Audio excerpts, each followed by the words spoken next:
نحمدہ ونصلی علی رسولہ الکریم، اما بعد فاعوذ باللہ من الشیطان الرجیم، بسم اللہ الرحمن الرحیم۔ قال اللہ تبارک و تعالی: وما لہؤلاء القوم لا یکادون یفقہون حدیثا ما اصابک من حسنۃ فمن اللہ وما اصابک من سیئۃ فمن نفسک وَأَرْسَلْنَاكَ لِلنَّاسِ رَسُولًا۔ وقال النبی صلی اللہ علیہ وسلم: من يرد اللہ به خیرا یفقہہ فی الدین۔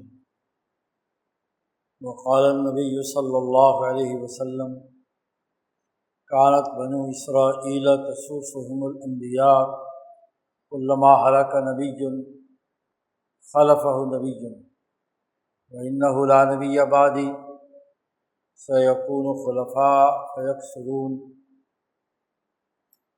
وقال النبی صلی اللہ علیہ وسلم: لا تزال طائفة من امتی قائمین علی الحق لا يضرهم من خالفهم۔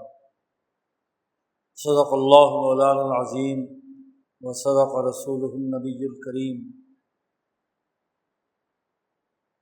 معزز دوستو، گزشتہ 3-4 جمعوں سے ہماری گفتگو کا محور ماہ اگست کے واقعات رہے ہیں، جس میں ہمارا یہ جنوبی ایشیا کا خطہ، جس میں عالمی سامراج نے انسانیت کی تقسیم در تقسیم کے عمل کو فروغ دے کر اپنے سامراجی مقاصد پورے کیے۔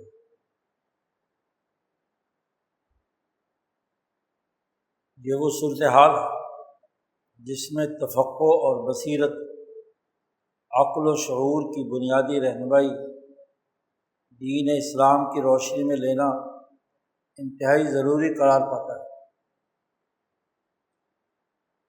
نبی اکرم صلی اللہ علیہ وسلم کی پوری جدوجہد 23 سالہ دور نبوی اور خلفائے راشدین کی عظیم الشان حکمرانی اور خلافت، اور پھر مسلمانوں کی 1000 سالہ تاریخ، 1400 سال کی عظیم تاریخ، اس حقیقت کی نشاندہی کرتی ہے کہ مسلمان نے جب بھی تفقع اور بصیرت اور شعور سے اپنے مسائل کے حل کرنے کے لیے کردار ادا کیا ہے تو اسے کامیابیاں ملی ہیں، اور جب بھی بے بصیرتی، بے شعوری اور لاپرواہی کا مظاہرہ کیا ہے، انبیاء علیہ السلام کی سچی تعلیمات سے روگردانی کی ہے، وہ عذابوں اور مصیبتوں میں مبتلا ہوئے۔ آپ صلی اللہ علیہ وسلم کا 23 سالہ دور نبوت قوموں کو سمجھانے اور ان میں تفقع اور بصیرت پیدا کرنے سے عبارت ہے۔ قوموں کو قومی تقاضے سمجھانا، انہیں زوال سے نکلنے کے لیے صحیح راہ ہدایت بتلانا، یہ انبیاء علیہ السلام کا ہر دور میں طریقہ کار رہا ہے۔ قومیں جس وقت زوال کی حالت میں ہوتی ہیں، پستی میں جا پڑتی ہیں، ان کے ابھار کا صحیح طریقہ کار وہ انبیاء علیہ السلام کی تعلیمات ہیں، اور انبیاء علیہ السلام سب سے پہلے آ کر قومی شعور بلند کرتے ہیں، قوم میں اپنے مسائل کا صحیح ادراک کرنے اور ان مسائل کے حل کرنے کا طریقہ کار واضح کرتے ہیں۔ باقی انبیاء تو اپنے اپنے اقوام کی طرف مبعوث ہوئے ہیں، لیکن حضرت محمد مصطفیٰ صلی اللہ علیہ وسلم وہ تمام انسانیت کی طرف مبعوث ہوئے ہیں، تو کل انسانیت اور اس سے متعلقہ اقوام، ہر قوم کیسے اپنے زوال کی حالت سے نکل کر ترقی کی منازل طے کرتی ہے، اس کا طریقہ کار قرآن حکیم نے اور نبی اکرم صلی اللہ علیہ وسلم کی سیرت مبارکہ نے واضح کیا ہے۔ انسانیت کا دشمن شیطان، وہ شیاطین الجن ہو یا شیاطین الانس ہو، شیاطین الجن والانس، ان کا بنیادی کام انسانیت دشمنی ہے، انسانیت کو تکلیفوں اور عذابوں میں مبتلا کرنا، گمراہی کے راستے پر ڈالنا ہے۔ اور انبیاء علیہم السلام اور ان کے ساتھ سچے جانشینوں کا بنیادی کام شیطانی حکمت عملی کو توڑنا ہے، اس کے وساوس اور اس کے پروپیگنڈے، اس کے تصورات، اس کی خواہشات کا رد کرنا۔ انبیاء علیہم السلام کی تعلیمات وہ روشن راہ ہدایت واضح کرتی ہیں جس سے قومیں ترقی کا راستہ پاتی ہیں اور آگے بڑھتی ہیں۔ نبی اکرم صلی اللہ علیہ وسلم نے مکہ مکرمہ میں بھی اور مدینہ منورہ میں بھی قوم قریش کی تعمیر و تشکیل اور اس کی تربیت اور اس میں فقاہت و شعور پیدا کرنے کے لیے کردار ادا کیا، اور پھر قوم قریش کو اپنا اعلیٰ کار اور ذریعہ بنا کر پوری دنیا کی اقوام کو راہ ہدایت پر ڈالا ہے۔ انبیاء کا طریقہ قوموں کی قومی تعمیر و تشکیل ہوتا ہے، اور وہ بلا تفریق رنگ، نسل، مذہب ہوتا ہے، مخصوص فرقے اور گروہیت کی بات نہیں ہوتی۔ اجتماعی طاقت پیدا کر کے قومی شعور کی بلندی کے تحت انسانیت کی ترقی کا راستہ ہموار کیا گیا۔ آپ صلی اللہ علیہ وسلم نے مکہ مکرمہ میں قریشیوں میں سے جو اعلیٰ استعداد کے لوگ، صلاحیت اور استعداد کے حامل لوگ تھے، انہیں اپنے ساتھ جوڑا۔ السابقون الاولون من المہاجرین، مکہ مکرمہ میں ان کی شعور کو بلند کیا۔ ابو بکر صدیق جو انفرادی طور پر مکہ کے مظلوموں کی مدد کرتے تھے، ان کا یہ شعور بلند کیا کہ سسٹم کی طاقت کے بغیر کل انسانیت کے مسائل حل نہیں ہو سکتے۔ فقاہت اور بصیرت پیدا کی، قبائل کو اپنے ساتھ جوڑا۔ ابو ذر غفاری، عمر فاروق، عثمان غنی، علی المرتضیٰ، عشرہ مبشرہ، یہ وہ عظیم الشان لوگ ہیں جنہیں آپ صلی اللہ علیہ وسلم نے شعور کی اعلیٰ بلندی اور فقاہت کے اعلیٰ منصب پر فائز کر دیا، تفقہ پیدا کیا، شعور پیدا کیا، قومی مسائل کا ادراک پیدا کیا۔ یہ وہی ابو بکر صدیق ہے جو صرف مکہ کی ریاست یا مکہ کے شہری انسانوں کے حقوق کی بات کرتے ہیں، اور ایک وقت آتا ہے کہ وہ رسول اللہ صلی اللہ علیہ وسلم کی شان میں جب نعت لکھتے ہیں تو فرماتے ہیں اللہم اعطنی ملکا کبیرا، اے اللہ مجھے عطا فرما ایک بہت بڑی بادشاہ، بہت بڑی حکمرانی، ریاستی نظم و نسق قائم کروں، انسانیت کے مسائل حل کروں، انسانیت کی مشکلات دور کروں۔ یہ شعور کی بلندی ہے، یہ سیاسی فقاہت کی انتہا ہے کہ وہ کل دنیا میں جو بین الاقوامی انقلاب محمد مصطفیٰ صلی اللہ علیہ وسلم نے برپا کیا، اس کی سربراہی کے لیے آپ صلی اللہ علیہ وسلم کے بعد ابو بکر تیار ہو گئے۔ یہ وہ اعلیٰ درجے کا سیاسی شعور ہے میں نبی اکرم صلی اللہ علیہ وسلم کی صحبت سے منتقل ہوا،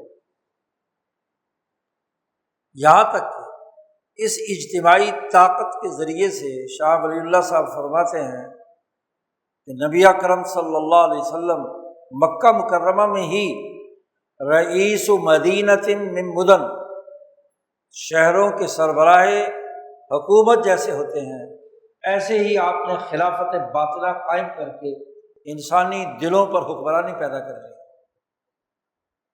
اتھارٹی پیدا کر رہی ہے۔ رئیس و مدینہ تھے، ام القریٰ مکہ مکرمہ کے، جو مسلمان ہو جاتا ہے وہ حضور صلی اللہ علیہ وسلم کی بات مانتا ہے، وہ جہل کی جہالت بھری باتوں کو تسلیم کرنے کے لیے تیار نہیں ہے۔ بلال حبشی کا شعور اتنا بلند ہو گیا کہ وہ غلامی کی زنجیریں توڑنے کے لیے تیار ہے۔ ابو بکر میں یہ صلاحیت اور استعداد پیدا ہوئی کہ بلال کو خرید کر آزاد کر دیا، آزادی اور حریت کا درس دیا۔ امام شاہ ولی اللہ فرماتے ہیں قومی شعور 3 بنیادی دائرے رکھتا ہے۔ پہلا دائرہ ان کے قلوب کا تزکیہ کر کے ایسے سماجی اخلاقیات ان میں منتقل کی جائیں کہ جس کے ذریعے سے وہ اپنے قومی شعور کو بروئے کار لا کر اپنی سوسائٹی کی صحیح خطوط پر تعمیر و تشکیل کرے۔ جب تک اجتماعی اخلاقیات، جنہیں سماجی اخلاقیات بھی کہا جاتا ہے، جب تک یہ پیدا نہیں ہوں گی تو قومیں اپنا قومی نظام نہیں بنا سکتی۔ دلوں کا تزکیہ کرنے کا مطلب چند وظیفے کر لینا نہیں ہے، اللہ کے تعلق اور رسول اللہ صلی اللہ علیہ وسلم کی اطاعت سے اپنے اندر انسانی سماج سے متعلق اعلیٰ اخلاقیات پیدا کرنا۔ اور اعلیٰ اخلاقیات میں سے سب سے پہلے آزادی اور حریت، آزادی و حریت کی اساس پر اپنی مستقل رائے قائم کرنا ہے۔ غلام اپنی قومی حکومت کیسے بنا سکتا ہے؟ جو غلام ہے کسی دوسرے کا، تو دوسرے کی مرضی، اس کا کھانا، اس کا پینا، اس کا پہننا، اس کی تعلیم، اس کا ذہن، اس کی سوچ، وہ تو غلامانہ ہے۔ وہ اپنا قومی نظام کیسے بنا سکتا ہے؟ قومی نظام بنانے کے لیے سوسائٹی کے ہر فرد میں آزادی اور حریت کا جذبہ بیدار کرنا، یہ سماجی اخلاقیات ہے۔ تزکیہ قلب کے ذریعے سے قلب پر چھائے ہوئے تمام حجابات اور غلافات توڑ دینا،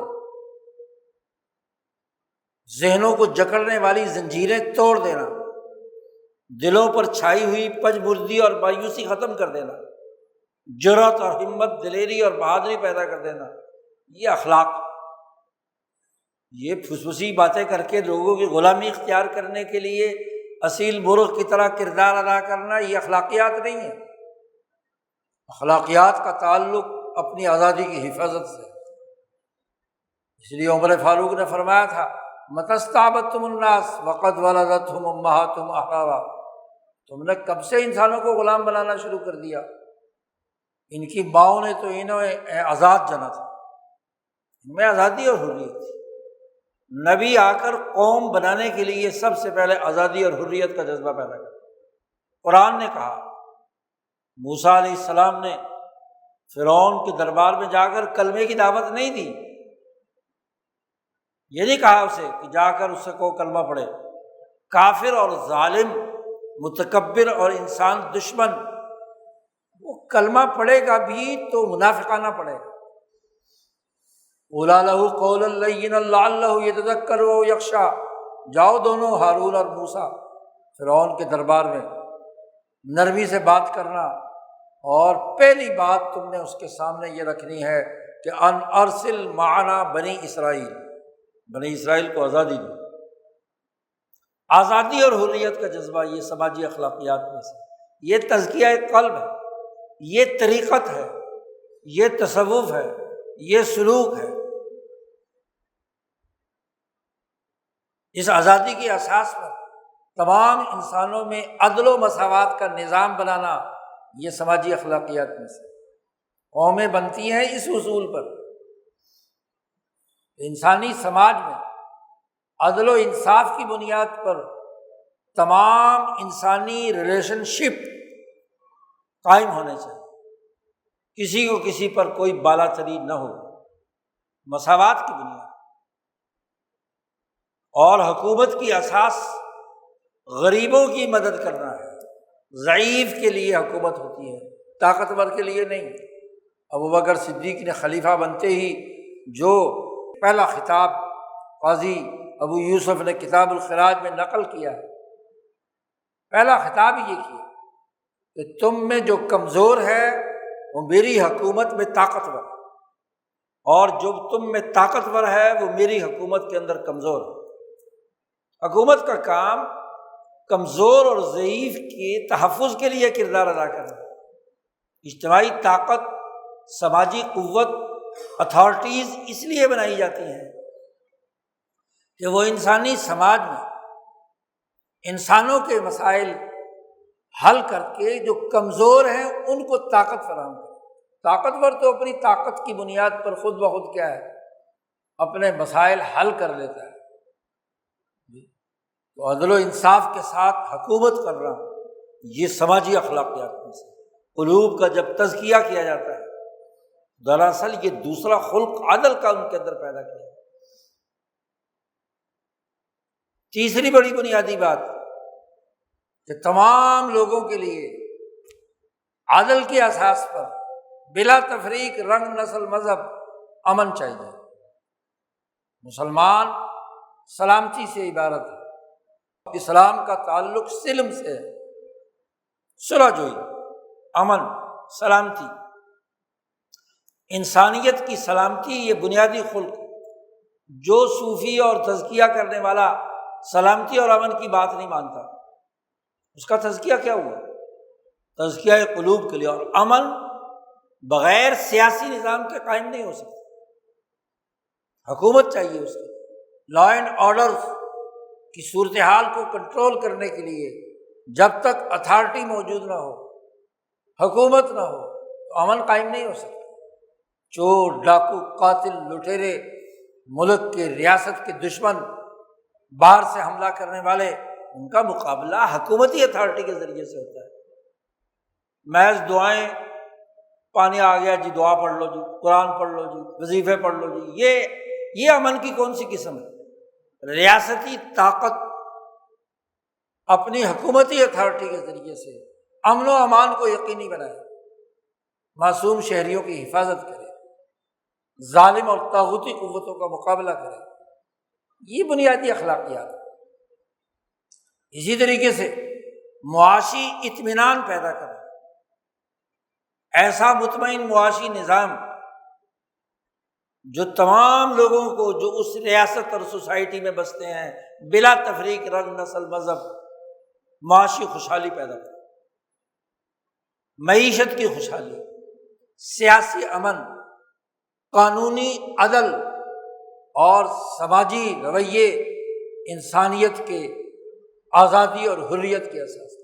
یہ چار بنیادی سماجی اخلاقیات رسول اللہ صلی اللہ علیہ وسلم نے ان پر مکہ مکرمہ میں اپنی جماعت تیار کی، جماعت صحابہ، اور اسے قومی ترقی کا گر سکھایا کہ اگر قریش ترقی کرنا چاہتے ہیں تو ان اصولوں پر ترقی کر سکتے ہیں۔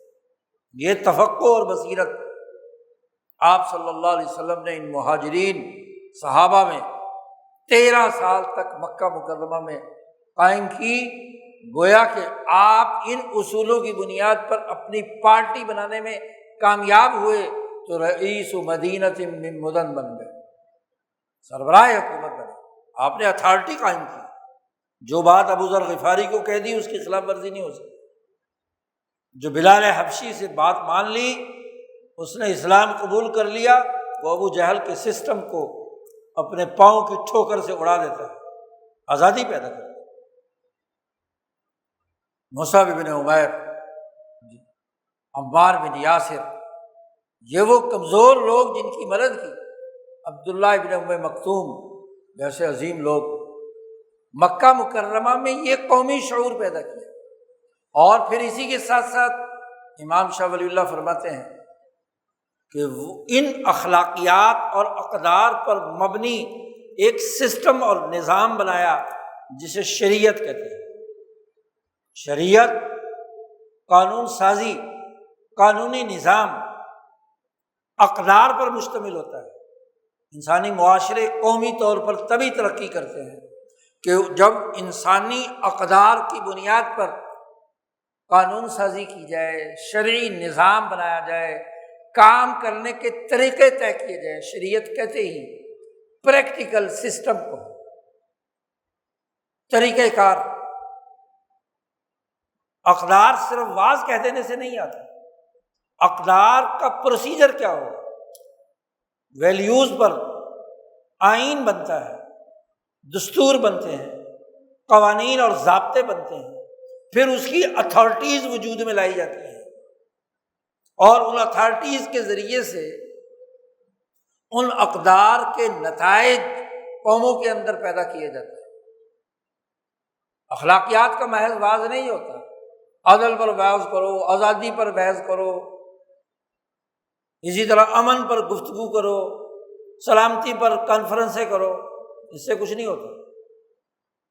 آزادی کے اس مہینے میں اگست میں بڑی بھاشن دیے جاتے ہیں آزادی پر، لیکن جب تک آزادی عملاً کسی سسٹم کا حصہ نہ بنے تو وہ لفاظی ہے، وہ صرف ذہنی کیتھارسس ہے،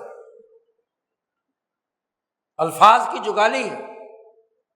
شریعت کہتے ہیں اس سسٹم کو جو بنیادی قانونی اقدار کے عملی پروسیجر طے کرتے ہیں۔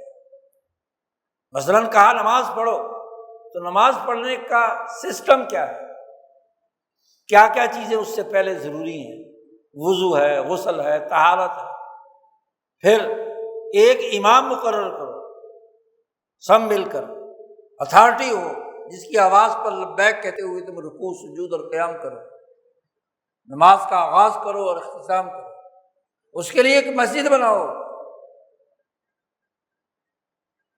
اس میں اس نماز کی ادائیگی کے تمام پروسیجر تو طے ہو دیے ہیں، رکوع سجود اور قیام کی ان کی پابندی کرو، ڈسپلن قائم کی۔ تو دوسری چیز جس پر قومیں بنتی ہیں وہ شریعت، یعنی وہ عملی نظام جو ان اقدار کی بنیاد پر چیزوں کے پروسیجر طے کرتا ہے اور اس کے مطابق لوگوں کو چلاتا ہے۔ آزادی تو ایک خلائی بات ہے، ایک تصور، عمل میں کیسے آئے گا، آزادی کا دائرہ کار کیا ہے، اس کی ساخت کیا ہے، ہر اس سوسائٹی میں بسنے والے فرد کی فکر کی یا رائے کی آزادی کا طریقہ کار کیا ہوگا۔ مادر پدر آزادی ہے، ننگے پھرنا آزادی ہے نہیں، اس کی رائے لینے کا ایک پروسیجر طے کیا جائے گا۔ کوئی یونین کونسل ہوگی، کوئی ڈسٹرکٹ سسٹم ہوگا، کوئی صوبائی اور مرکزی نظام ہوگا، یا عالمی سطح پر اقوام کی رائے لینے کا ایک طریقہ کار ہوگا۔ یہ تو نہیں کہ مادر پدر آزادی ہو، وہ آزادی جو سوسائٹی میں انتشار پیدا کر دے، ایسی آزادی کیا؟ تو ہر چیز کا ایک طریقہ کار، رسول اللہ صلی اللہ علیہ وسلم نے مکہ میں یہ بھی سکھایا۔ اسی طرح حکومت بھی قائم کی۔ امام شاہ ولی اللہ فرماتے ہیں کہ رسول اللہ کی سیاست مکہ سے شروع ہو جاتی ہے۔ آپ خلیفہ باطن ہیں، آپ نے تعلیم و تربیت کا انتظام مکہ میں ہی شروع کر دیا۔ سیاسی اتھارٹی، قانونی نظام اور دلوں کا تزکیہ، یہی قرآن کہتا ہے کہ رسول کا دنیا میں بھیجنے کا مقصد هو الذی بعث فی الامیین رسولا منہم یتلو علیہم آیاتہ ویزکیہم ویعلمہم الکتاب والحکمہ۔ حکمت کیا ہے؟ سیاست۔ یہ تینوں اصول آپ صلی اللہ علیہ وسلم نے مکہ کی اپنی 13 سالہ زندگی میں صحابہ کی اجتماعیت قائم کر کے ان کے قلوب میں منتقل کی۔ اور جب آپ مدینہ منورہ تشریف لائے اور باقاعدہ ایک خلافت ظاہرہ حکومت جس کا اصول اور دستور میثاق مدینہ کی صورت میں آپ صلی اللہ علیہ وسلم نے قائم کیا، وہاں ان تینوں اصولوں پر 7 سال خیبر کی فتح تک رسول اللہ صلی اللہ علیہ وسلم، امام شاہ ولی اللہ فرماتے ہیں، سلطان ناحیت العرب، عرب کے علاقے کے سلطان بن گئے، اتھارٹی قائم کی، سیاسی طاقت بنائی، آپ سربراہ حکومت ہیں۔ اس دوران جتنے عملی پروسیجر نماز کے، زکوٰۃ کے، اسی طریقے سے حج کے اور دیگر تمام امور کے، روزوں کے، تمام عبادات کے، تمام سیاسیات کے، حدود و قصاص کے، عدالت و انصاف کے تمام پروسیجر آپ نے ان کی تربیت دی، تزکیہ بھی کیا، قانون سازی بھی کی اور سیاست بھی کی، حکمرانی اور اتھارٹی بھی قائم کی، ڈسپلن قائم کیا، سلطان ناحیت العرب کی حیثیت سے تینوں شعبوں کے اندر۔ اور صلح حدیبیہ اور خیبر کی فتح کے بعد آپ صلی اللہ علیہ وسلم کو اللہ کی طرف سے ٹاسک دیا گیا کہ دنیا میں کیسر و کسریٰ کے حکمرانوں کو خطوط لکھیں اور ان کے مقابلے پر بین الاقوامی انقلاب کے لیے کردار ادا کریں۔ غزوہ تبوک اس کی سب سے بڑی مثال ہے۔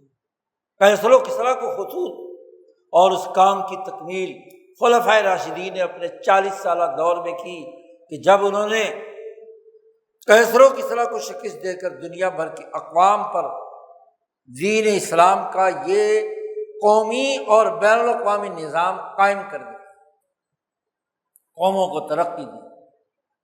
یہ وہ تفقع اور بصیرت ہے جس کے لیے نبی اکرم صلی اللہ علیہ وسلم نے انسانیت کی رہنمائی کی۔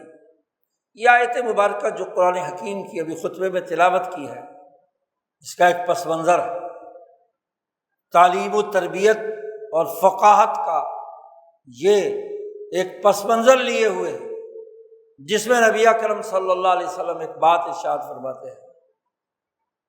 غزوہ بدر کے بعد غزوہ احد ہوئی۔ غزوہ احد کے موقع پر ریاست مدینہ کے وہ شہری یہودی جنہوں نے میثاق مدینہ پر ریاست کی حفاظت پر دستخط کیے تھے، اس کی جو 52 دفعات میں طے کر لیا تھا ان یہود بنی عوف امتہم مع المؤمنین، بنی عوف کے یہودی مسلمانوں کے ساتھ مل کر ایک امت ہیں۔ یہ امت سیاسی امت ہے، مذہب کی امت تو نہیں ہے۔ مومنین وہ ہیں جو دین اسلام کے تینوں پہلوؤں کو، شریعت، طریقت اور سیاست، اس پر ایمان رکھتے ہیں، جبکہ ریاست کے شہری ہونے کی حیثیت سے یہودی نہ شریعت کو مانتے ہیں اور نہ طریقت اور تزکیہ کو مانتے ہیں، مسلمان نہیں ہیں، الگ شناخت، لیکن سیاسی حوالے سے امتم مع المؤمنین معاہدہ ہوا، اور اس معاہدے میں لکھا گیا کہ اگر باہر کی کوئی طاقت مدینے پر حملہ آور ہوگی تو یہود مدینہ، مدینے میں رہنے والی حکومت اور حضور صلی اللہ علیہ وسلم کی اتھارٹی کو تسلیم کرتے ہوئے اس کے مقابلے میں حکومت کے ساتھ تعاون کریں، ریاست کی حفاظت، ریاستی نظم و نسق کی حفاظت۔ اور وہ لوگ جو بظاہر مسلمان ہوئے، منافقین، اور وہ مسلمان بھی کیوں ہوئے کہ غزوہ بدر میں جب نبی اکرم صلی اللہ علیہ وسلم نے حجاز کی سیاسی طاقت، قریش مکہ کی ریاست کی طاقت کی کمر توڑ کر رکھ دی، 70 بڑے بڑے سردار قتل کر دیے اور 70 گرفتار کر کے ان کی سیاسی طاقت کا پورا مورال اور ڈھانچہ تباہ و برباد کر دیا۔ ایک سردار بچ گیا، ابو سفیان، باقی سب کے سب کیا ہے، راستے سے ہٹا دیے گئے، یا غلام ہے یا قتل ہو گئے۔ اب مدینے میں منافقوں نے سوچا، جو یہودیوں کے ساتھ پینگے بڑھاتے تھے، پہلے مخالف تھے، تو چڑھتے سورج کو سلام کرنے کے نام پر آپ صلی اللہ علیہ وسلم کی اتھارٹی جب مدینے میں مستحکم ہو گئی تو انہوں نے بظاہر تو کلمہ پڑھ لیا لیکن دلوں میں منافقت ہو گئی۔ تو یہ منافقین کے بارے میں سورۃ النساء کی آیات، اس رکوع میں جو ان آیات سے پہلے شروع ہو رہا ہے، اللہ پاک نے قتال فرض کیا تھا۔ اللہ پاک نے فرمایا الم تر الی الذین، کیا تم نے دیکھا نہیں ان کو کہ ان کو پہلے روک دیا گیا تھا کہ قتال نہیں کرنا، نماز پڑھو اور زکوٰۃ ادا کرو، لیکن فلما کتب علیہم القتال تولوا، قتال اور جہاد فرض ہوا تو پیچھے ہٹ گئے، بلکہ یخشون الناس کخشیۃ اللہ او اشد خشیہ، ان منافقین کے دلوں پر لرزہ طاری ہے مکے کی وہ طاقت جو حملہ آور ہو رہی ہے غزوہ احد کے موقع پر، خوف طاری ہے، اللہ کی طرح کا خوف ان کے اوپر طاری ہے، او اشد خشیہ، یہ اس سے بھی بڑھیا۔ کہتے ہیں یہ قتال، یہ جنگ اور دشمن سے لڑائی یہ کیوں فرض کر دی گئی، کیوں نہیں اس کو مؤخر کر دیا گیا، لولا اخرتنا الی اجل قریب، کیوں نہیں اس کو لیٹ کر دیا ایک قریب کی مدت تک۔ تو اللہ پاک نے اس پر یہ رکوع نازل کیا اور ان منافقین اور ان یہود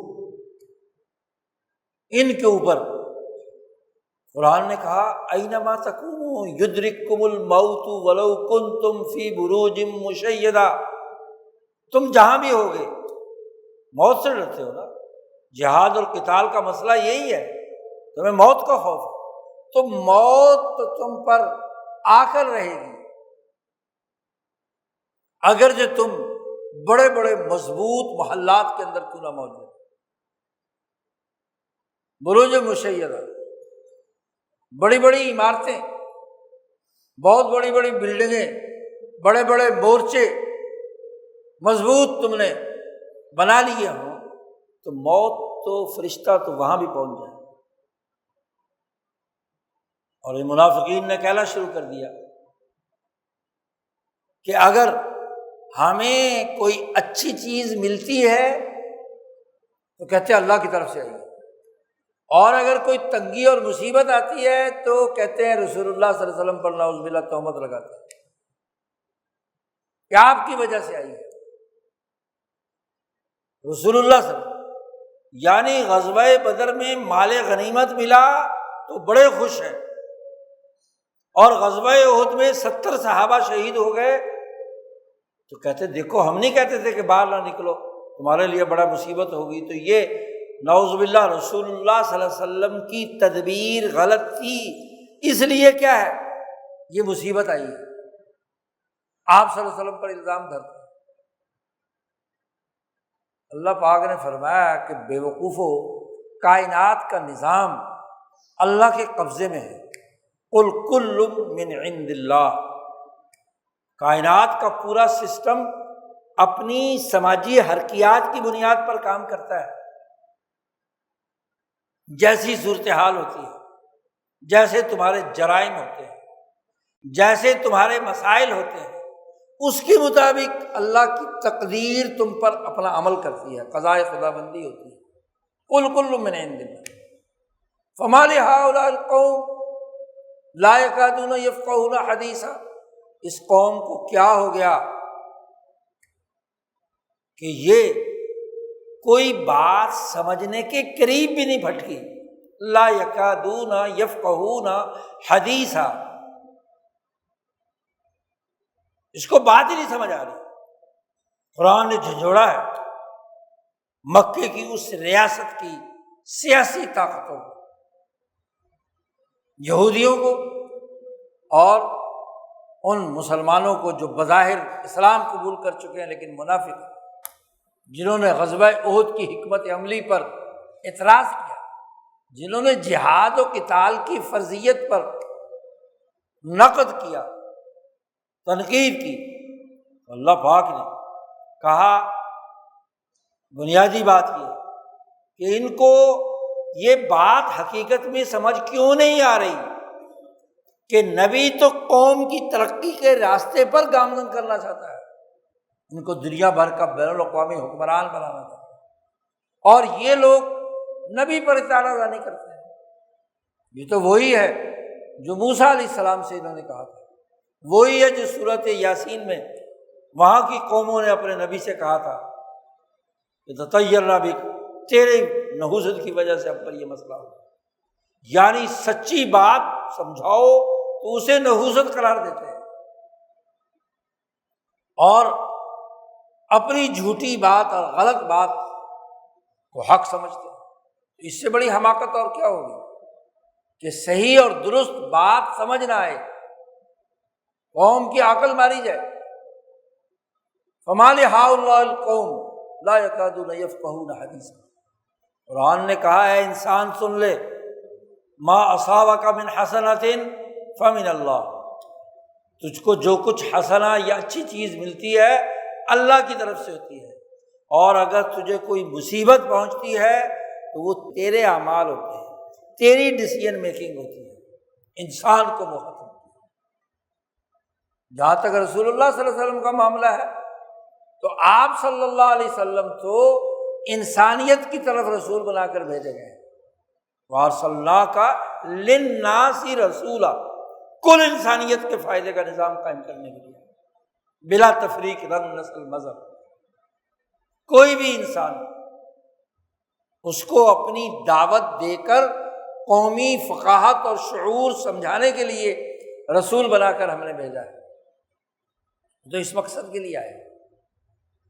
یہ تو تمہارا معاملہ ہے کہ تمہارے غلط ڈیسیژن، تمہارے غلط فیصلے، تمہارا غلط سسٹم، تمہاری نالائقی، وہ تمہارے لیے مسائل کھڑی کرے۔ اگر مصیبت آئے تو اپنا جائزہ لو کہ میرے فیصلوں میں کہاں غلطی ہوئی، میں نے کیا کوتاہی کی ہے،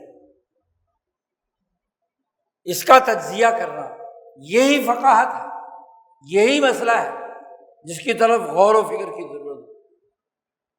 اب یہ آیات ہمیں اس اگست کے مہینے میں ایک پورا قومی شعور کا منظرنامہ پیش کرتے ہیں، غور و فکر کی دعوت دیتے ہیں۔ پچھلے گزشتہ تینوں جمعوں میں ہم نے، چاروں جمعوں میں بلکہ اگست کے حوالے سے عالمی سامراجی طاغوتی قوتوں نے جنوبی ایشیا کے جو حصے بکھرے کیے، جاپان پر ایٹم بم گرایا، ہندوستان کے ٹکڑے ٹکڑے کر کے 7 ملک بنا دیے، اس کی اجتماعی طاقت توڑ دی،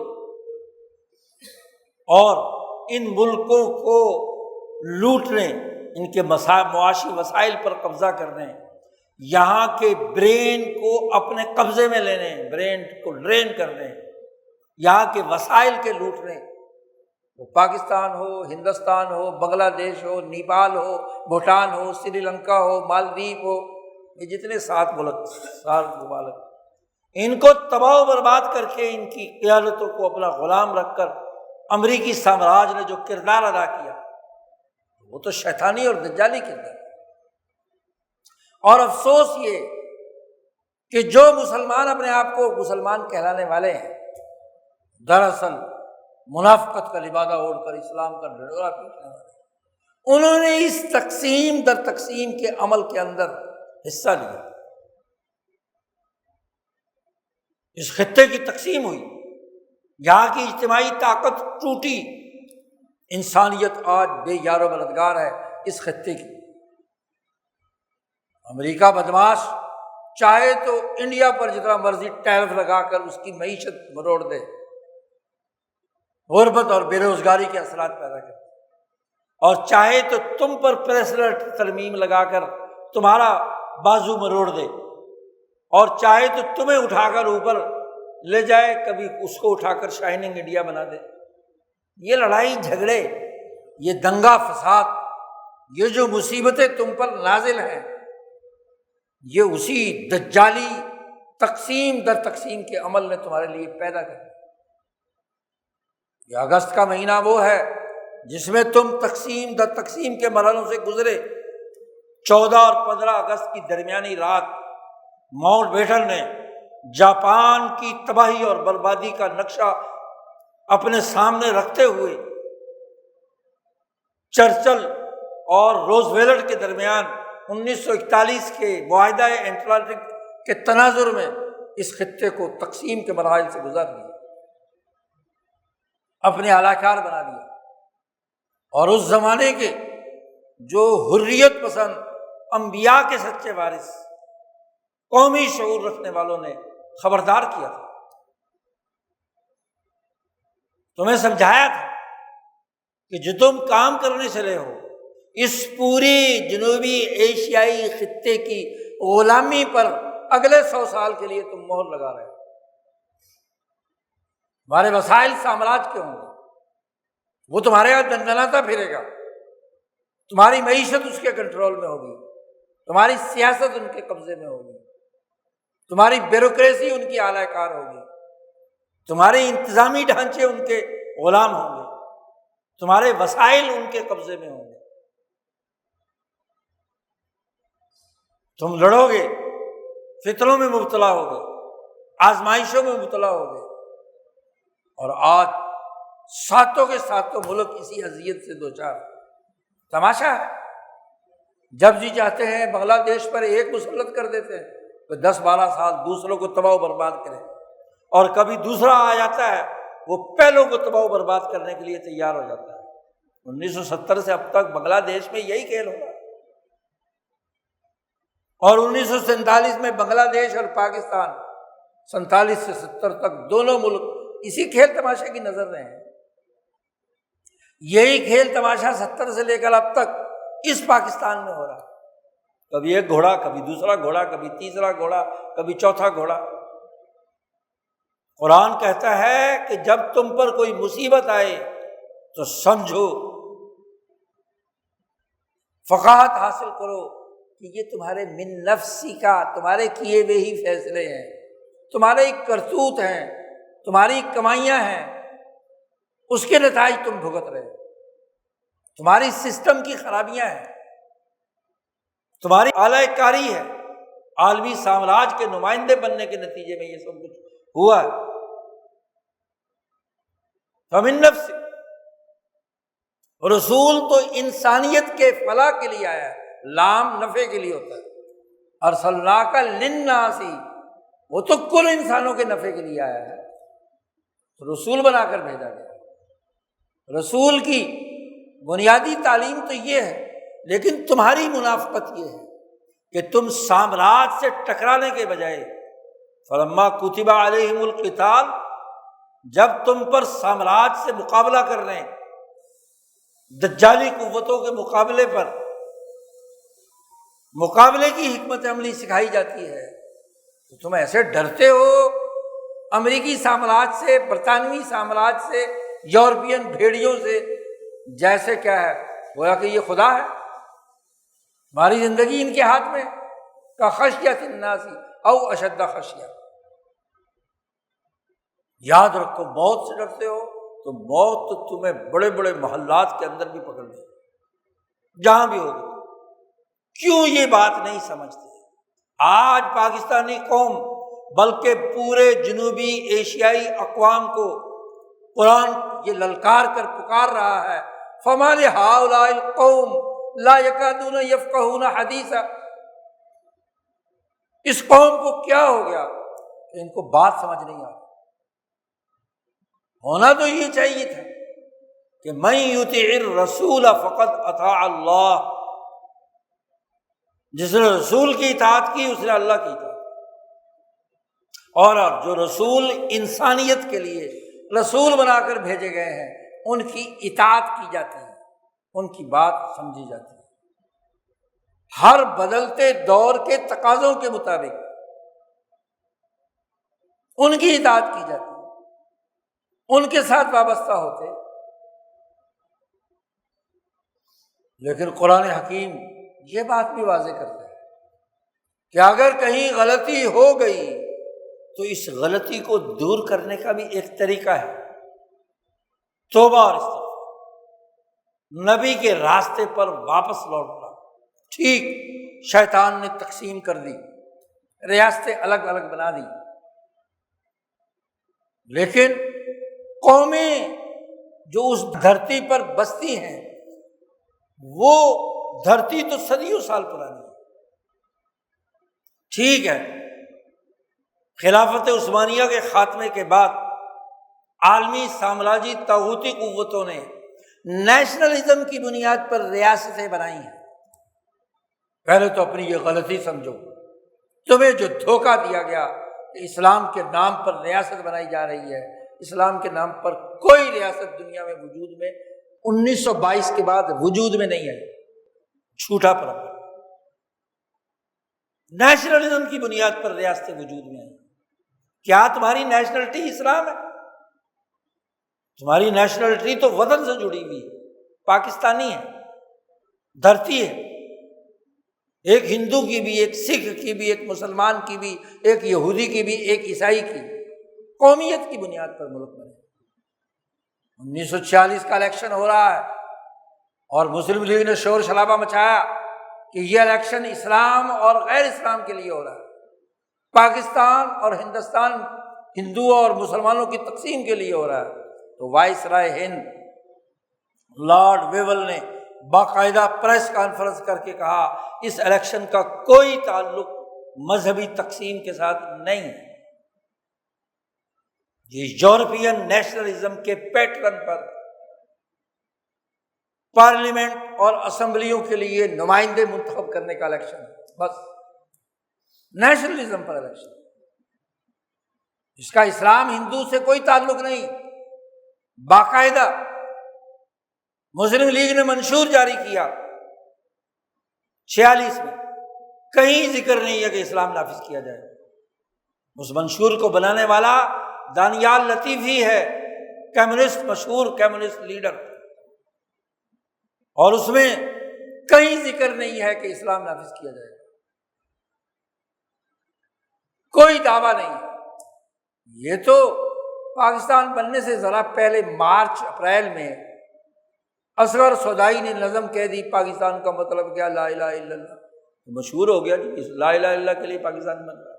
پاکستان کا مطلب ایک نظم، ایک شاعر کی شاعرانہ تخیل جس کا مسلم لیگ کے آفیشلی پروپیگنڈے سے کوئی تعلق نہیں، نہ اس کے منشور میں، نہ اس کی کسی کیبنٹ میٹنگ میں کوئی فیصلہ نہیں کہ اسلام کے نام پر ریاست بنے، نیشنلزم کی بنیاد پر ریاست بنے۔ عالمی سامراج نے اپنے مقاصد کے لیے مسلمان کو ایک نیشن بنا دیا، حالانکہ وہ عملاً 11 اگست کو ختم ہو گئی تھی، جب جناح صاحب نے تقریر کر کے کہا آج کے بعد نہ کوئی مسلمان ہے، نہ کوئی ہندو ہے، سب پاکستانی، تو سب ہندوستانی بھی تو تھے۔ پہلی بات تو اپنے دماغوں سے یہ نکالنا ضروری ہے، تفکر اور بصیرت کا پہلا تقاضا یہ ہے۔ دوسرا تقاضا کہ اب یہ ریاست وجود میں آ گئی، اب اس کو توڑنا اور اس کے خلاف کام کرنا، لکیروں کے مٹانے کی باتیں کرنا، یہ فقاہت اور عقل کے خلاف بات ہے۔ ملک بن گئے، قومی ریاستیں وجود میں آ گئی، تو قومی ریاست کے فریم ورک کے اندر رہتے ہوئے ایک مسلمان کیا کردار ادا کرے، یہ ہے آج کا تقاضا۔ ریاست قومی بنی اور یہاں اسلام کے نام پر کھمبیوں کی طرح پارٹیاں اگ گئیں، جی اسلام نافذ کرو، اسلام نافذ کرو، اور اسلام بھی فرقہ وارانہ۔ کون سا اسلام؟ دیوبندیوں کی سیاسی پارٹی الگ، بریلویوں کی سیاسی پارٹی الگ، اہل حدیثوں کی سیاسی پارٹی الگ، اور جناب شیعوں کی سیاسی پارٹی الگ، جتنے فرقے اتنی، اور جو ان سے بچے وہ مودودی جماعت کی اسلامی پارٹی الگ۔ ایک نیا فرقہ وجود میں آ گیا۔ تھانے میں جاؤ تو پوچھتے ہیں کہ تمہارے ان 5 فرقوں سے کس کے ساتھ تعلق ہے؟ 5 کے وفاق ہیں، مدرسے ہیں جو خاص ٹپیکل انداز میں اپنے اپنے گروپ پیدا کرتے ہیں۔ وفاق المدارس العربیہ دیوبندیوں کا، تنظیم المدارس بریلویوں کا، اور فلانا وفاق جو ہے مودودیوں کا، وہ فلانا وفاق جو ہے وہ اہل حدیثوں کا، اور وہ شیعوں کا۔ ماشاءاللہ، یعنی سوچ اور فکر فرقہ وارانہ، گروہیت پر مبنی، اور ہر ایک کا اپنا اپنا اسلام۔ ریاست بنی نیشنلزم پر، اور دعوے دار میدان میں آ گئے کہ اسلامی ریاست ہے، اس نعرے کی بنیاد پر صرف جو ایک شاعر نے گایا اصغر صدائی نے، پاکستان کا مطلب کیا، لا الہ الا اللہ، کسی قانون کسی دستور کے مطابق نہیں، اور جس قرارداد مقاصد کا تم رونا روتے ہو، وہ قرارداد مقاصد تو جسٹس نسیم حسن شاہ اس نے صاف طور پر ضیاء الحق کے زمانے میں فیصلہ کیا تھا کہ یہ تو تبرک کے لیے ہے، اس کا آئینی فریم ورک سے کوئی تعلق نہیں۔ آئینی فریم ورک تو 1935 کے انڈیا ایکٹ کے تحت کام کر رہا، اس میں اسلام غیر اسلام کا کوئی مسئلہ نہیں، قرآن و سنت کی کوئی بات نہیں۔ آئینی فریم ورک نیشنلزم کی بنیاد پر ہے، اور یہاں اسلامی پارٹیاں اسلام کے نام پر لوگوں کو بیوقوف بنا رہی ہیں 80 سالوں سے۔ بھائی اگر نیشنلزم پر بنا تو قومی ریاست کے قومی تقاضے رسول اللہ کی سیرت میں کیا ہے صلی اللہ علیہ وسلم، یہ سمجھنے کی ضرورت ہے۔ آج خلافت عثمانیہ بحال نہیں ہو سکتی، اسلام کے نام پر کوئی خلیفہ اور بادشاہ مسلط نہیں ہو سکتا۔ آج قومی جمہوریتوں کا دور ہے، اور قومی جمہوریتوں کے دور میں اسلام کے نفاذ کا صحیح طریقہ کار نبی اکرم صلی اللہ علیہ وسلم کی سیرت کی روشنی میں کیا ہے؟ بات کو ذرا سمجھنے کی کوشش کیجیے۔ پاکستان بن گیا، سندھو دریا جو مانسرور سے شروع ہوتا ہے، جھیل مانسرور سے، اور کراچی کے قریب سمندر میں گر پڑتا ہے، اس پورے دریا سے وابستہ دھرتی نیشنلزم میں دھرتی بنیاد ہے۔ مولانا عبید اللہ سندھی فرماتے ہیں کہ جس جگہ کا پانی جس دھرتی کو سیراب کر کے جس دریا میں بہتا ہے وہ ایک قوم، تو شمال مغربی حصہ اپنی ایک شناخت رکھتا ہے جو باقی ہندوستان سے الگ، اس کی بنیاد پر اگر تم نے ملک بنا لیا تو اس دھرتی کی اس خصوصیات کو دیکھو۔ جیسے حجاز میں رئیس مدینہ من مدن تھے رسول اللہ صلی اللہ علیہ وسلم، سلطان ناحیت العرب تھے، عرب قوم کے سلطان تھے، تو آپ اس سندھ دھرتی سندھو دریا سے وابستہ اس خطے کی ایک قومی اجتماعیت کے ساتھ آپ وابستہ ہیں۔ آپ کے جسم کے اندر پانی 70% 80% اس دریاؤں کا ہے، اس آب و ہوا کا ہے، اس سورج کا ہے، اس آکسیجن کا ہے، اس کے نباتات ہیں، اس کے جانور ہیں، اس کی آب و ہوا ہے، اس کا ماحول ہے۔ تمہارا جسم اس سے اگے ہیں، اور جب نیشنلزم کی بات آئے گی تو فوراً دماغ میں آتا ہے کہ یہ تو جی یورپین نظریہ ہے، یورپ کا نیشنلزم یورپ کا ہوگا، لیکن ہمارا نیشنلزم یہ ہے کہ اس سندھو دریا کے کنارے گلگت سے لے کر سندھ تک پچھلے 1000 سال میں یہاں کے سماجی اخلاقیات کیا رہی، یہاں کے قوانین اور سسٹم کیا رہے، یہاں کی سیاست کیا رہی، 3 چیزیں نبی کی سیرت یہ بتلاتی ہے۔ اسی سے قومیں بنتی ہیں، قومی حکومتیں بنتی ہیں۔ یہ نیشنلزم یورپ کا، یورپین لوگوں کا، ان کے لیے ہے، انہیں مبارک ہو جو چاہے جس کو اپنائیں۔ ہمارا اس نیشنلزم سے کیا تعلق ہے؟ ہمارا نیشنلزم تو ہماری دھرتی سے اگتا ہے، اور ہمارے اس نیشنلزم کی بنیاد دین اسلام ہے۔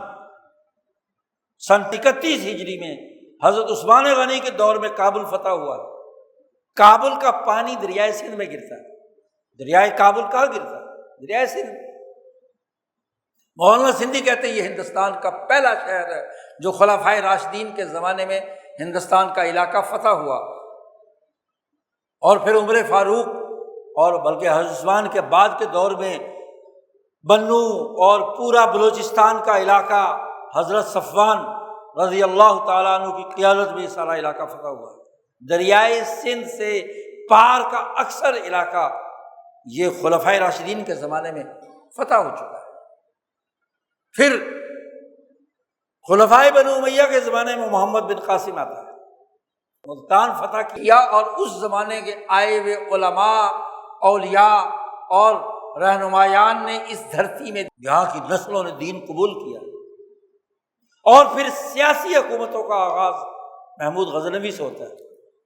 غزنی سے چل کر وہ لاہور فتح کرتا ہے۔ لاہور کے حکمران انند پال کا بیٹا جب مسلمان ہو جاتا ہے تو اسے یہاں لاہور کا گورنر بناتا ہے۔ یہ قومیت۔ محمد بن قاسم سے لے کر محمود غزنوی درمیان میں وقفہ آتا ہے حکومتوں کا، لیکن محمود غزنوی سے لے کر بہادر شاہ ظفر تک اس پورے خطے میں شمال مغربی ہند میں دین اسلام کی حکومت اور سیاست رہی۔ اب اگر آپ نیشنلزم کی بنیاد پر آزادی اور حریت چاہتے ہیں، اپنا نظام بنانا چاہتے ہیں، تو آپ کو اس 1000 سالہ دور مغلوں کی حکمرانی تک یا اس پنجاب میں رنجیت سنگھ کی حکمرانی سے پہلے تک کی سیاست بھی سمجھنی ہوگی، یہاں کے اولیاء اللہ کی تعلیم بھی سمجھنی ہوگی، یہاں کے فقہاء اور محدثین اور حکمرانی کے جو فتاویٰ حکمرانی کرتے رہے، یہاں شریعت کا نظام جو قانونی اور آئینی ڈھانچہ، اس کا بھی مطالعہ کرنا ہوگا۔ اس کے بغیر آپ کی نیشنلزم ادھورا ہے۔ یورپین رومن لا مسلط کر کے، یورپ کی سامراجی سیاست مسلط کر کے، یورپ کی اخلاقیات مسلط کر کے، اس کا ہمارے نیشنلزم سے کیا تعلق ہے؟ یہ ٹھیک ہے یورپ کا ہوگا، امریکہ کا ہوگا، وہ اپنے لیے بنائے۔ جب بین الاقوامی سطح پر اقوام متحدہ میں طے ہو گیا کہ ہر قوم کو اپنی نیشنلزم کی بنیاد پر اپنا ریاستی ڈھانچہ بنانا آزادی اور حریت کی بنیاد پر ہر قوم کا حق ہے، تو ہمیں یہ 1000 سالہ دور پڑھنا پڑے گا نا۔ آج ہمارا حال کیا ہے؟ ہمارے نوجوان کو یونیورسٹیوں، کالجوں، مسجدوں، مدرسوں، خانقاہوں اور پیر خانوں میں نہ تو یہاں کے اولیاء اللہ کی تاریخ معلوم، نہ یہاں کی سیاسی تاریخ معلوم، اور نہ یہاں کی سماجی اخلاقیات اور قانونی نظام کا پتہ۔ بر عظیم پاک و ہند وہ ہے جس میں محمد بن قاسم سے لے کر تمام اولیاء اللہ جو ٹھٹھا میں سو رہے ہیں، قادری، چشتی، سہروردی، نقش بندی سلسلے کے قدیم مشائخ اچ شریف میں، جن کی تبلیغ سے یہاں انسانیت مسلمان ہوئی، ملتان کے اولیاء اللہ، بہاء الدین زکریا ملتانی، بابا فرید، خواجہ معین الدین اجمیری، داتا گنج بخش، مجدد الفسانی، امام شاہ ولی اللہ دہلوی، اولیاء اللہ کی پوری تاریخ، سماجی اخلاقیات انہوں نے سکھائی ہیں۔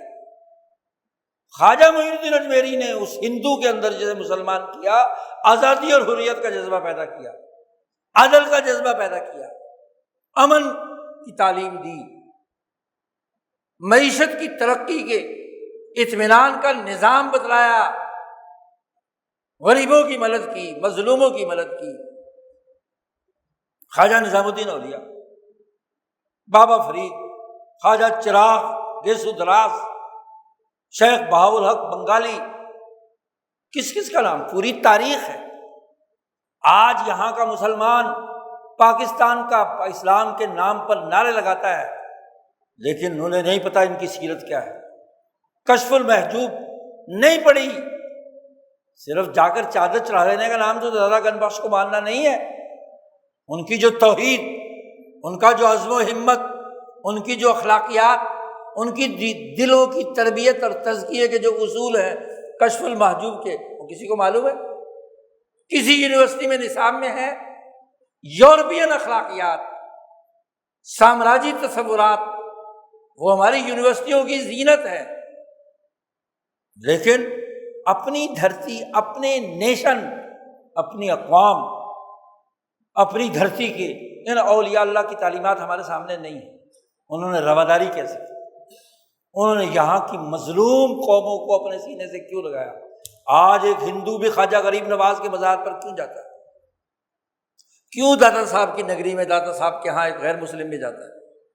ہر انسان پہنچتا ہے۔ بابا فرید کے دربار میں کیوں جاتا ہے؟ بہاء الدین زکریا ملتانی کے دربار پر کیوں جاتا ہے؟ شاہ عبداللطیف بھٹائی کے مزار پر کیوں جاتا ہے؟ کیوں؟ اس لیے کہ انسانیت دوستی، غریب نوازی، گنج بخشنے کی صلاحیت اور استطاعت، قلوب کے اندر تزکیہ، آزادی اور حریت، عدل و انصاف، امن و امان کا درس دیا انہوں نے، بلا تفریق رنگ نسل دیا۔ آج ہم مسلمانوں کے فرقوں میں برداشت نہیں ہے، جماعتوں میں برداشت نہیں ہے۔ سیاسی پارٹیاں غداری کے فتوے لگاتی ہیں کہ دوسری پارٹی غدار، وہ لگاتا ہے اس پر کہ وہ غدار ہے، وہ اس کی اعلی کار ہے، وہ اس کی اعلی کار۔ جب چاہتی ہے عالمی سامراجی قوتیں کسی گھوڑے پر ہاتھ رکھ لیتی ہیں، اس کو اقتدار دیتی ہیں، دوسرا گھوڑا ذلیل اور رسوا کر دیا جاتا ہے، کبھی دوسرا گھوڑے کو لا کر پھر کھڑا کر دیتی ہے۔ تو سیاست میں، معیشت میں، اسی طریقے سے شریعت میں، قوانین میں، سسٹم میں اولیاء اللہ کی جھلک کہاں ہے؟ سماجی اخلاقیات کہاں ہے؟ تزکیہ کہاں ہے؟ وہ یزکیہم کے نمائندے رسول اللہ صلی اللہ علیہ وسلم کے یہ سچے اولیاء اللہ تھے جو اس دھرتی کے، یہ ہمارا نیشنلزم ہے۔ ہمارا یورپ کے نیشنلزم سے کیا تعلق؟ اسی طریقے سے یہاں جو شریعت وہ ہے جو 10 فتاوی تغلق سے لے کر فیروز شاہی سے لے کر فتاوی عالمگیریہ تک، جو یہاں کے سماج کی بنیاد پر ہر تقریباً 100 سال بعد جو ضمنی بائی لاس قانون سازی اور جیسی جیسی معیشت، جیسی جیسی سیاسی صورتحال، اس کے مطابق جو قانونی ارتقاء ہے، ہمارا ارتقاء تو یہ ہے، اس ارتقاء کا کوئی مطالعہ ہے؟ نہ کسی مدرسے میں، نہ کسی مسجد میں، نہ کسی خانقاہ میں، نہ کسی یونیورسٹی میں۔ اسلامیات کے نام سے ڈپارٹمنٹ بنا ہوا ہے، نماز روزے کے 4 مسئلے سمجھا کر کہتے ہیں اسلام سکھا دیا۔ کسی سیاسی پارٹی، اور سب سے بڑا ظلم ان سیاسی پارٹیوں کا ہے جو اسلام کے نام پر اسلامی نظام کے نعرے لگاتی ہیں۔ کوئی اسٹڈی سرکل ہے کہ وہ تاریخ پڑھائے کہ شریعت کی ارتقاء کی تاریخ کیا رہی جو ہماری دھرتی کے مسائل کو حل کرتی تھی؟ یہاں جو اکثریتی غیر مسلم آبادی ہندوؤں کی رہی، سکھوں کی رہی، مسلمانوں کے فرقے رہے، ان میں قانونی طور پر قانونی مساوات کا نظام مغلوں کے دور میں کیا رہا، تغلقوں کے دور میں کیا رہا، خلجیوں کے دور میں کیا رہا، اس دور کے علماء نے کیا قانون سازی کی، کوئی پتہ نہیں۔ یونیورسٹی یا مدرسہ وہ یورپ کی پولیٹکس تو سمجھاتا ہے اور ذرا ذرا اس کے مقابلے میں ایک نفرت سکھا دیتا ہے۔ متبادل کیا ہے؟ کچھ بھی نہیں۔ اسلام کے نعرے لگاتے ہیں باقی پارٹیاں، اسلام کی نمائندہ ہے، لیکن اسلامی نظام کیا ہے جسے نافذ کرنا ہے؟ کیا اسلامی نظام یہ ہے کہ کسی مولانا کو اسلام آباد میں صدر وزیر اعظم بنا دیا جائے تو یہ اسلام ہے؟ وہ اسلامی نظام جو اس دھرتی سے اگا، وہ فقہ حنفی جو یہاں کے نیشنلزم میں رچی بسی ہے، آج بھی یہاں کی اکثریت اس فقہ کو، اس قانونی نظام کو مانتی ہے۔ کیا کبھی اس کا حقائق کی بنیاد پر مطالعہ کیا کہ امام ابو حنیفہ رحمۃ اللہ علیہ کی فقہ کی اجتماعی خصوصیات کیا ہیں؟ وہ رواداری کی کون سی چیزوں کو پیش نظر رکھتے ہیں؟ اجتماعیت کے اور سماجی اصول کون سے ہیں؟ پھر اس فقہ حنفی کا وہ ماڈل جو یہاں کے علماء، یہاں کے فقہا نے اپنی دھرتی کی خصوصیات کے مطابق بنایا، وہ کیا ہے؟ اس کی خصوصیات کیا ہے؟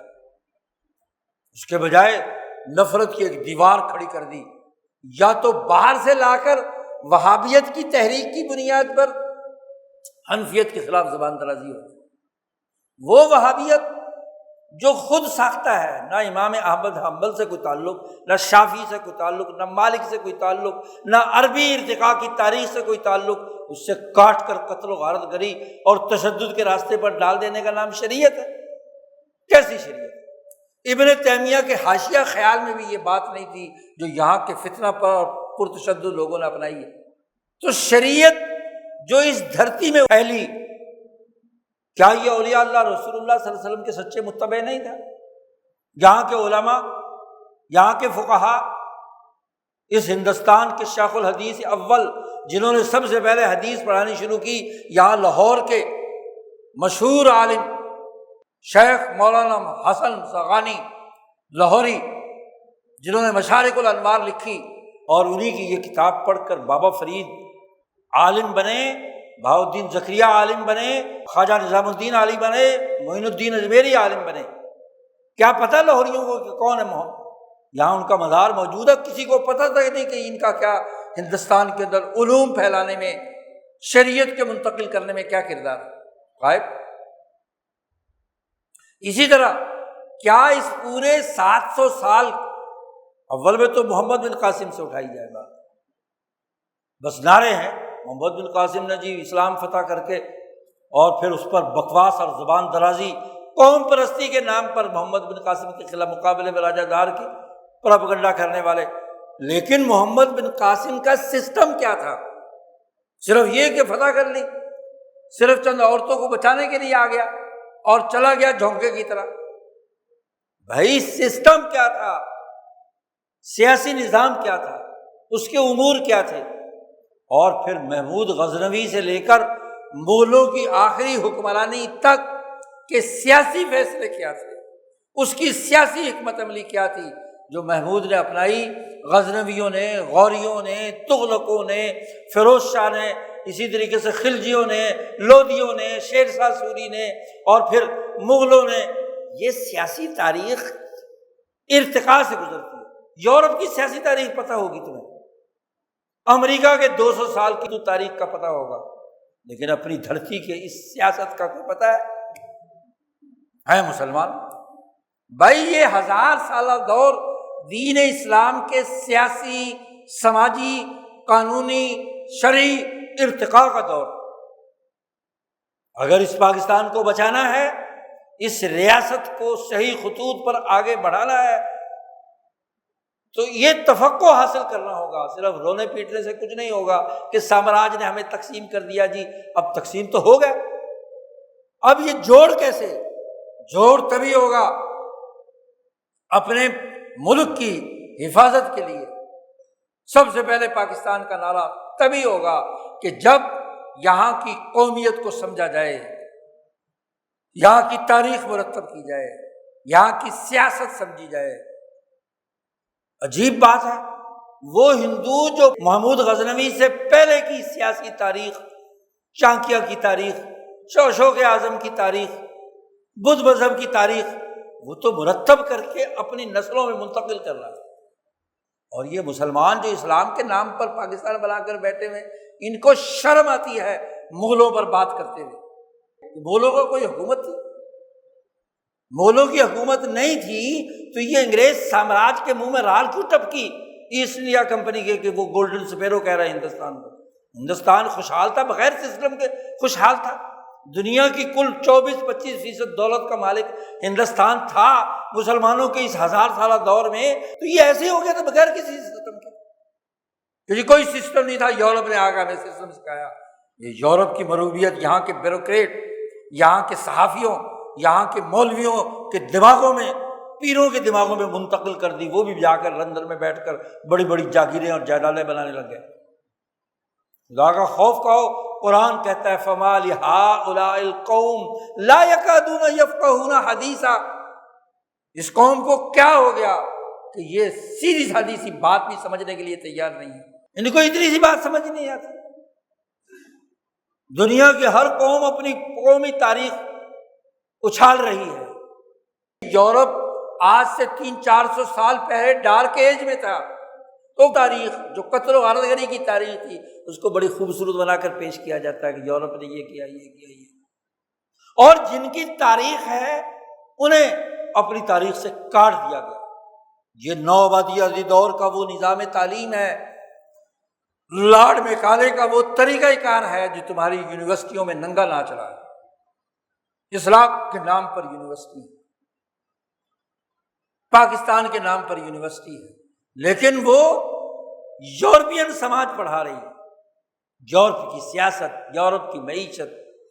دیکھو یورپ ہمارے وسائل کی بنیاد پر نئی ٹیکنالوجی انہوں نے متعارف کرائی، ضرور اچھی بات ہے، ٹیکنالوجی لو، کس نے کہا ٹیکنالوجی نہ لو؟ مشین کی ایجاد ہوئی، بجلی کی ایجاد ہوئی، ہاں جی، ڈیجیٹل ٹیکنالوجی آئی تو لو، لیکن اس کے پیچھے تمہارا نیشنلزم کار فرما ہونا چاہیے۔ اگر چین اپنے نیشنلزم کی بنیاد پر یورپ کی ٹیکنالوجی سے فائدہ اٹھا کر امریکہ کے مقابلے کی طاقت بن گیا۔ تمہارا کوئی نیشنلزم نہیں ہے، تمہاری اپنی کوئی خصوصیت نہیں ہے، اپنی کوئی تاریخ نہیں ہے، کوئی قانونی نظام نہیں ہے، اپنا کوئی اخلاقی اقدار نہیں ہے، اپنا کوئی سیاسی نظام نہیں ہے۔ اس سے زیادہ غیر فقیہانہ بات اور کیا ہو سکتی ہے؟ سیاسی سمجھ بوجھ، قانونی سمجھ بوجھ اور اخلاق و اقدار کا فہم اور شعور، وہ مدینے کے منافقوں کا حال تو یہ تھا کہ انہیں غزوہ بدر اور غزوہ احد کا فرق نہیں سمجھ آتا۔ غزوہ بدر میں پیسے آئے بڑی خوشی ہے جو اللہ تعالیٰ نے ہمیں دیے، اور غزوہ احد میں شکست ہوئی تو نعوذ باللہ رسول اللہ کو ذمہ ڈال دیا۔ تو اللہ نے فرمایا کل کل من عند اللہ، ہر چیز اللہ کی طرف سے۔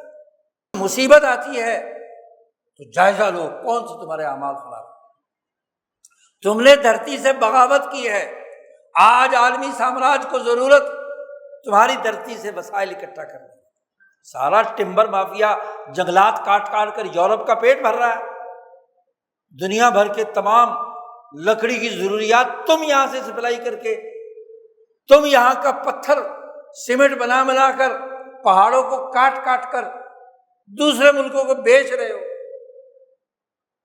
یہ سیمنٹ کے ٹرالے بارڈر پر کھڑے ہوتے ہیں، ہاں جی، انہیں 250 روپے سیمنٹ دیتے ہو اور تم یہاں 1200 بیچتے ہو۔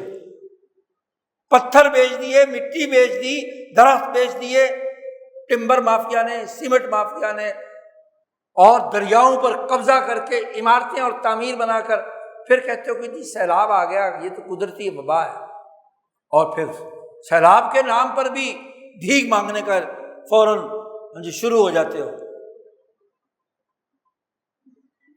اگر تمہیں مصیبت پہنچی ہے تو غور تو کرو تمہارے حکمرانوں کا کیا کرتے ہیں، تمہارے سسٹم کا کیا کرتے۔ دریا کے اندر سوسائٹیاں بناؤ اور لوگوں کی سامان اور اجڑ جائے سب کچھ، اور پھر کہو کہ جی اللہ کی طرف سے آیا ہے۔ فمن نفسی، اگر تمہیں مصیبت پہنچی ہے تو تمہاری اپنی ہے، تم نے کمائی کی ہے، تمہارا غلط سسٹم ہے، تم نے ووٹ دے کر جن کو بنایا ہے، تم نے جن کی حکومت کو قبول کیا ہوا ہے، جس سسٹم کو تسلیم کیا ہوا ہے۔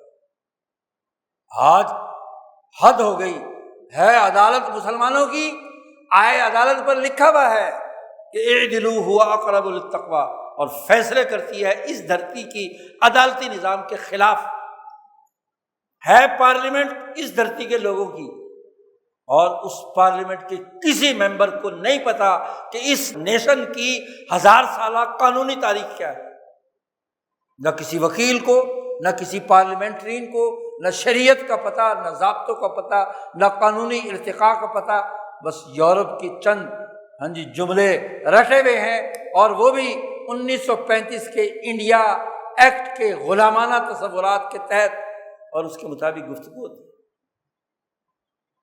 اور پھر اکثریت وہ جو سوتے میں بل پاس کرتے ہیں، جن کو اس کا بھی نہیں پتا، اس کا قانونی نظام کا بھی نہیں پتا، اس نیشنلزم کو بھی نہیں جانتے۔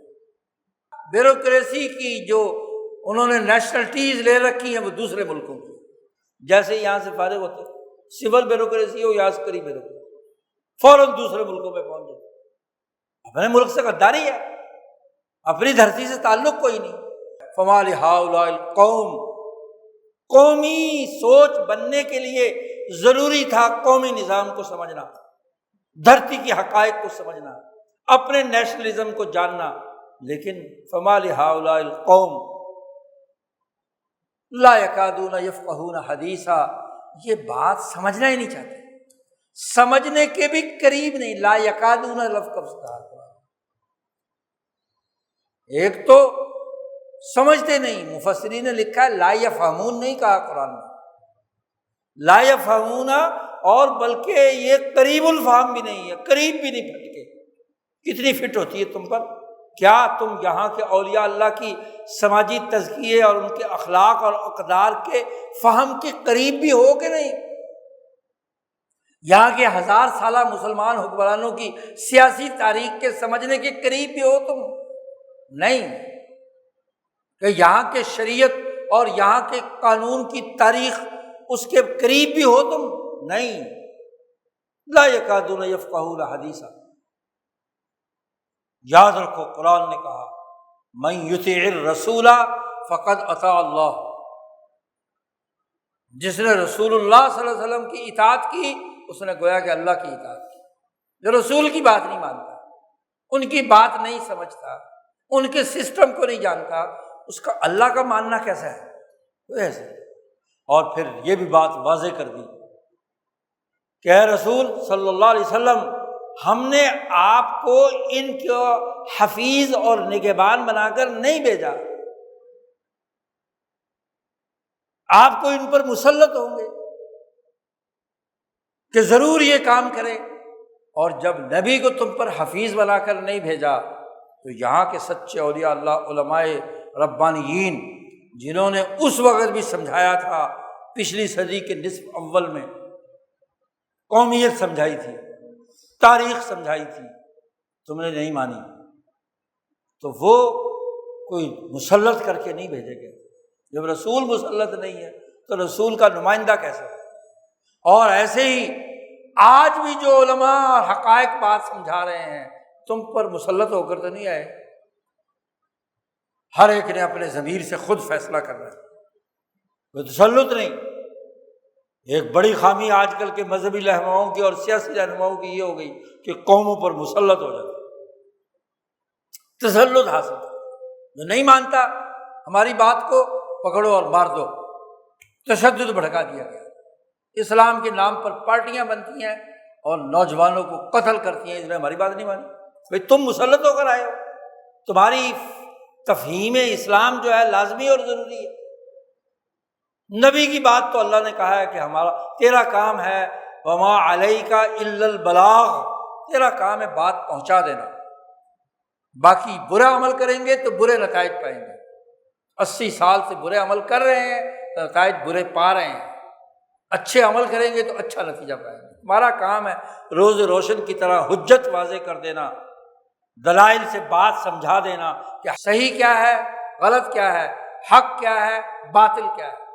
بس آپ کو ہم نے نگران بنا کر نہیں بھیجا۔ صحابہ نے حضور صلی اللہ علیہ وسلم کی اطاعت کی تو دنیا میں ان کا نام روشن ہے۔ جس قوم نے بھی اطاعت کی، بر عظیم پاک و ہند کے اس 1000 سالہ دور کے جن اولیاء اللہ نے، علماء ربانیین نے، حکمرانوں نے، اس خطے کے نظم و نسق چلانے والوں نے رسول اللہ صلی اللہ علیہ وسلم کی اطاعت رہی کی تو کامیاب ہوا۔ بر صغیر پاک و ہند دنیا کے اندر ایک نمونہ بنا۔ دیکھو ہماری تاریخ اس خطے کی ایسی سنہری ہے کہ اس جدید دور میں سوائے اس تاریخ کے کوئی نیشن کامیاب نہیں ہو سکتا۔ مولانا سندھی فرماتے ہیں کہ یہ ایک ایسا ملک ہے جس کے اندر ملٹی کلچرل سوسائٹیز موجود ہیں، ہندو بھی ہیں، مسلمان بھی ہیں، سکھ بھی ہیں، یہودی بھی ہیں، عیسائی بھی ہیں، زبانیں مختلف، نسلیں مختلف، خطے مختلف، موسم مختلف۔ عربوں میں سارے عرب مسلمان ہو گئے، کوئی غیر مسلم نہیں ہے۔ ایران میں سب مسلمان ہو گئے، کوئی غیر مسلم نہیں، الا ماشاء اللہ۔ جہاں جہاں باقی جگہوں پر دین آیا، قوموں نے اپنے آپ کو بدل لیا، لیکن ہندوستان واحد ملک ہے کہ جس کے اندر گویا کہ بین الاقوامیت کی ایک نشانی موجود ہے، اور اس بین الاقوامیت کو جس اسلام نے 1000 سال تک سیاسی، معاشی، سماجی اور قانونی وحدت کے ساتھ پرو کر رکھا، یہ بھی تو لازوال ہے۔ اگر بین الاقوامیت کے لیے رول ماڈل بن سکتا تھا بر عظیم پاک و ہند کا نظام، اس خطے کی شناخت، لیکن اس پوری شناخت کو تباہ و برباد کر کے ٹکڑوں میں تقسیم کر دیا، اور ٹکڑے بھی عالمی سامراجی مقاصد کے ٹکڑے تو کھاتے ہیں لیکن اپنے نیشن کو بھول چکے۔ نہ آج انڈیا اپنے نیشنلزم کو مانتا ہے، قبول کرتا ہے، وہ بھی تاریخ شروع کرتے ہیں رام چندر جی سے اور مسلمانوں سے پہلے ختم کر دیتے ہیں۔ مسلمانوں کا 1000 سالہ دور، دلی پر حکمرانی، بنگال پر حکمرانی، حیدرآباد، دکن پر وہاں کے اولیاء اللہ کی تاریخ تو گزری ہے، تمہیں پسند نہ آئے تو نہ آئے، نیشنلزم کہاں سے ہو گیا کہ مسلمانوں کی 1000 سالہ تاریخ کو کھرچ کر پھینکنا جانا چاہتے ہو؟ اور یہاں چلو وہ پھینکیں تو الگ بات ہے، اول میں تو وہ بھی غلط ہے۔ جب نیشنلزم پر ریاستیں بنی ہیں تو 1000 سالہ دور اگر اشوک اعظم کا سامنے رکھنا ہے تو 1000 سالہ دور مسلمانوں کو بھی تو سامنے رکھو۔ اور پاکستان ماشاءاللہ 1947 سے پہلے تو یہ ملک تھا ہی نہیں جی، نہ کوئی تاریخ تھی، نہ کوئی سوسائٹی تھی، نہ کوئی معاشرت تھی۔ زیادہ سے زیادہ ان کے ہاں 1849 میں لاہور پر رنجیت سنگھ کے قبضے کے بعد ایسٹ انڈیا کمپنی کے قبضے سے تاریخ شروع ہوتی ہے، بس لاہور کی تاریخ یہ ہے 100 سال کی، 47 سے پہلے، اور یہ تمہارے 80 سال۔ تمہاری تاریخ کا آغاز اگر صرف یہ ہو تو اس سے پہلے یہاں کی نسلیں نہیں بستی تھی، یہاں آب و ہوا نہیں تھی، یہاں سورج چاند ستارے نہیں تھے، یہاں مذاہب نہیں تھے، یہاں اولیاء اللہ کی تعلیمات نہیں تھی۔ ڈوب مرنے کا مقام ہے کہ ان کی تاریخ کا آغاز انگریزوں سے ہوتا ہے جی، اس دھرتی کی تاریخ ان کے سامنے نہیں ہے، تو قومی ریاست کیسے بنے گی؟ مسائل کیسے حل ہوں گے؟ مشکلات کیسے دور ہوں گی؟ آج تم عرب ممالک میں بھی چلے جاؤ تو تمہاری حیثیت غلام کی، وہاں کا کفیل تمہیں غلام سمجھتا ہے۔ آج شعور کی ضرورت ہے، اس فقاہت کی ضرورت ہے جس کی پکار قرآن نے کہی ہے، لا یکادون یفقہون حدیثا۔ نبی اکرم صلی اللہ علیہ وسلم نے فرمایا من یرید اللہ بھی خیرا یفقہہ فی الدین، اللہ تعالیٰ جس سے خیر کا ارادہ کرتا ہے اس کو دین کی سمجھ عطا کرتا ہے، دین پر عمل درآمد کا نظام سمجھ میں آ جاتا ہے۔ آج یہ خیر حاصل کرنی ہے تو ہمیں اپنی دھرتی کی قومی، سیاسی، معاشی، سماجی اور صوفیانہ تاریخ اور روایت کو سامنے رکھنا ہے۔ ایک اور تماشا ہو رہا ہے، جب تک سامراج کو افغانستان میں فساد مچانے کی ضرورت تھی تو پرتشدد تحریکات جہاد کے نام پر بھڑکائی گئی، غلط طور پر ابن تیمیہ کا نام استعمال، اور اب اس کو دہشت گردی قرار دے کر امریکہ نے پنجے جما لیے افغانستان میں، تو اب صوفیانہ تحریک چل رہی ہے۔ اور صوفیانہ تحریک کے لیے بھی عجیب تماشا ہے کہ جہاں اولیاء اللہ کی پوری تاریخ ہے تو اس دھرتی کا کوئی صوفی شامل نہیں ہے۔ کہاں جی؟ مولانا روم لے کر آئے ہیں، وہاں سے روم سے لے کر آئے ہیں، رومی ہے، اور اس کی تعبیر اور تشریح بھی خود ساختہ۔ کیا مولانا رومی ناچ گانے کا طریقہ سکھاتے تھے؟ گھگرا پہن لو اور ناچ لو اور جھوم لو اور وجہ طبع آ جاؤ تو اس کا نام صوفیت ہے؟ یہ گھڑت جو صوفیت ہے، وہ تصوف جو داتا گنج بخش نے اپنی کتابوں میں لکھا، جو مجدد الافسانی نے بیان کیا، جو اولیاء اللہ کی دھرتی کی تعلیمات کا حصہ ہے، جو ہماری روایات کا حصہ ہے، اس کو سمجھنے کی ضرورت ہے۔ آج دھمال ڈالنے کا نام تصوف ہو گیا، اخلاقیات سے عاری جتنے نشئی چرسی بیکار وہ ان بازاروں کے اوپر جمع ہوں، اس کا نام تصوف ہے، تو عقل اور شعور کا نام ہے، عدل، آزادی، حریت، انصاف کا نام ہے، یہ تزکیہ قلوب ہے جو اولیاء اللہ کرا ہے۔ قادری سلسلے کے بزرگ ان کا کام ہے جو انسانی قلوب کو متاثر کر کے ان میں آزادی اور حریت کا جذبہ پیدا کرتا ہے۔ شیخ عبد القادر جیلانی کی مجالس پڑھو، کیسے وہ بغداد کے ان حکمرانوں کو للکار رہے ہیں جن کے اندر خرابیاں اور سرمایہ پرستی پیدا ہو گئی، سرمایہ پرستی کے خلاف جنہوں نے کام کیا۔ تو جن اولیاء اللہ کی صحیح تعلیمات تھی ان کو بھی مسخ کر دیا۔ فقہ حنفی کے نام پر مولویوں نے ماشاءاللہ اپنے ہی فتاویٰ پاکستانی سٹائل کے مطابق بنا دی، گڑنتو، جس کا پچھلی پوری فقہ حنفی کی تاریخ سے کوئی تعلق نہیں، ارتقاء سے کوئی تعلق، اس نظام سے کوئی تعلق۔ تو صرف نعرے کے طور پر محمد بن قاسم کو استعمال کرنا، محمود غزنوی کو استعمال کرنا، داتا صاحب کو استعمال کرنا، رومی کو استعمال کرنا، اور کچھ فقہا اور علماء کے رسلیات اپنی طرف سے بنا کر ان کو بدنام کرنا، یہ وہ قومیں ایسے پنپتی نہیں ہیں، جو اپنی دھرتی سے جڑتی ہیں اور اس کی تاریخ سے آگاہ ہوتی ہیں وہی آگے بڑھتی ہیں۔ اللہ تعالیٰ ہمیں اپنا قومی شعور دین اسلام کی تعلیمات اور حضور صلی اللہ علیہ وسلم کی سیرت کے مطابق سمجھنے کی توفیق عطا فرمائے، اور اس کے مطابق اپنی قوم کو بنانے، وقار دینے، عزت دینے، بلا تفریق رنگ نسل مذہب اس دھرتی کے تمام لوگوں کو ترقی اور مطمئن معاشی نظام سے وابستہ کرنے کی توفیق عطا فرمائے۔ وآخر دعوانا الحمد للہ رب العالمین۔